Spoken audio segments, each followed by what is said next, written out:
In this video, I'm going to show you how you can take these two-layered silicone coasters and engrave them with your LaserPecker to make your own custom coasters. It's always important to run tests on a new material for your laser engraver.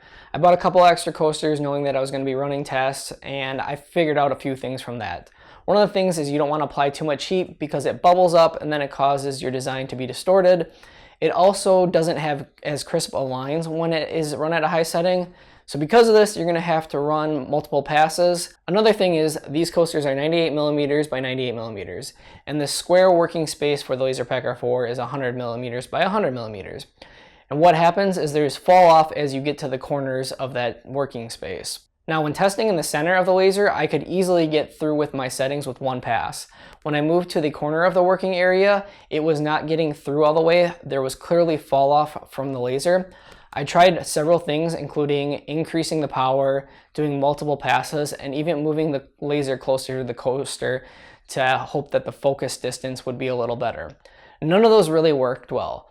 So what's very important is that we put the coaster in the center of the working area and then do multiple passes to make sure the outer edges of your design get through the top layer of the silicone. So on this coaster here, you can see there's this thin red layer that we need to engrave through to expose the white. So the first thing we need to do is run some tests to figure out our settings.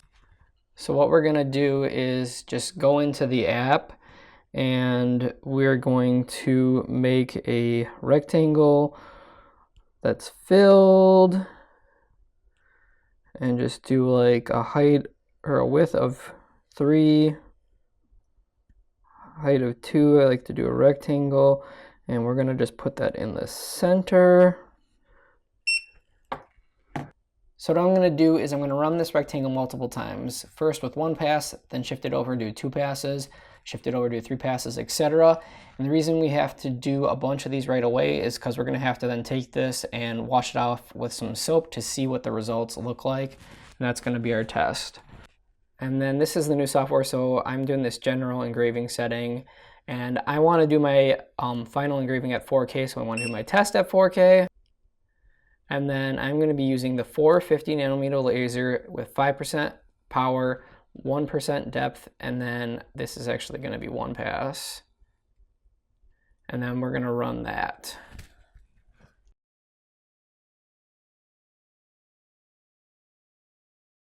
So you can see that right now is it all looks black. You don't see any white. And that's because we're burning this silicone and that's ash. So what we're gonna do is we're gonna go wash this off right now. So I'm just gonna take some soap and water and just use my finger for some friction.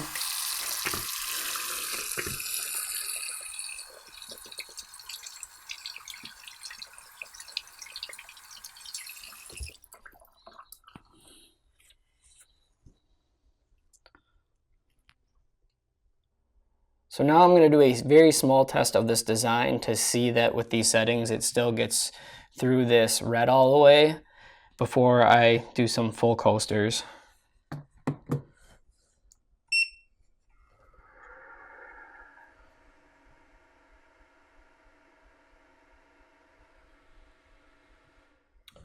So this first test I am doing the center of the laser, and then after that I'm going to do a test where it's further from the center of the laser.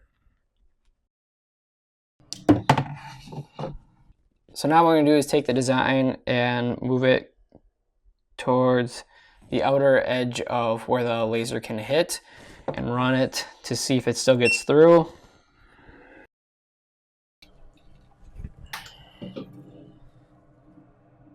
So we can see they're both burnt. So with this top one was when we were in the center of the laser and this one's the outer edge. So I'll go wash this quick. So you can see the one that we did in the center of the laser made it through just fine. This other one, not so much. So I'm gonna run a couple more tests in the corner. So I have run a whole bunch of tests with multiple passes at different depths, at different focuses, increasing the power. And really, what you can see, this is the outer corner towards from the center of the laser. And just, there's fall off with this laser. So kind of no matter what you do, there's gonna be fallout. So you really want to try and center this as much as possible.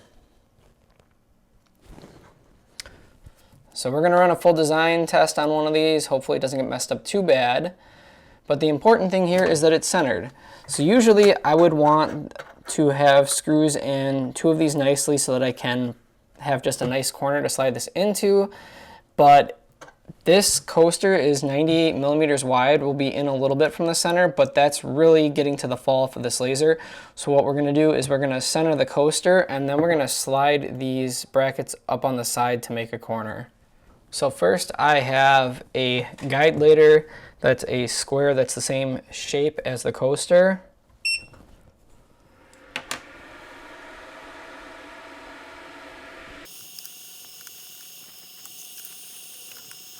So you can see the way I'm positioning these is that this one can slide in this way to hold the left side, and this can slide down to hold the top. And so I'm gonna align those to make my corner so that I can easily slide these in to batch these out.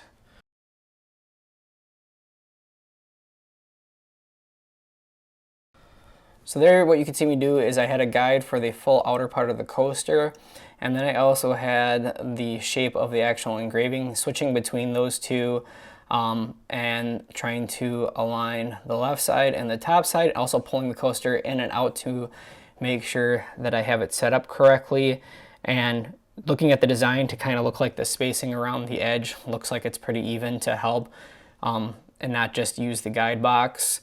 This is very critical because once I have this set up, now I can do a coaster, slide a new coaster in, make sure they're nicely along these guides. I can hit the preview, it should look good, and run it, which will make it really quick to batch these out.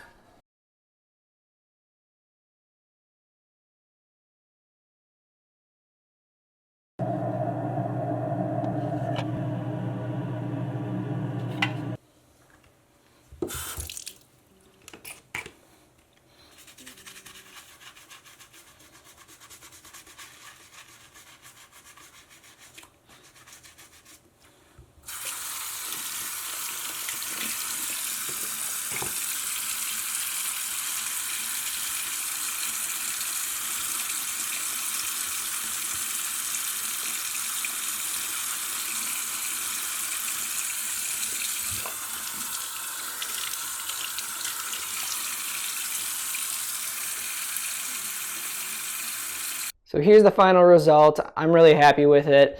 This was using the 450 nanometer blue diode laser at 2K resolution, 5% power, 1% depth, and 5 passes. It's really important that you place the coaster in the center of the working area and that you use lower settings where you're not heating the silicone up too fast so it doesn't bubble up or burn. It gives you much cleaner edges and makes your design not look distorted. Check out the description for the URL of where I purchased these from so you can go get your own and make your own custom coasters. I'm going to be making a bunch more content, including some videos about the LaserPecker 5 in the future, so make sure to subscribe and to turn on notifications so you don't miss any of that content.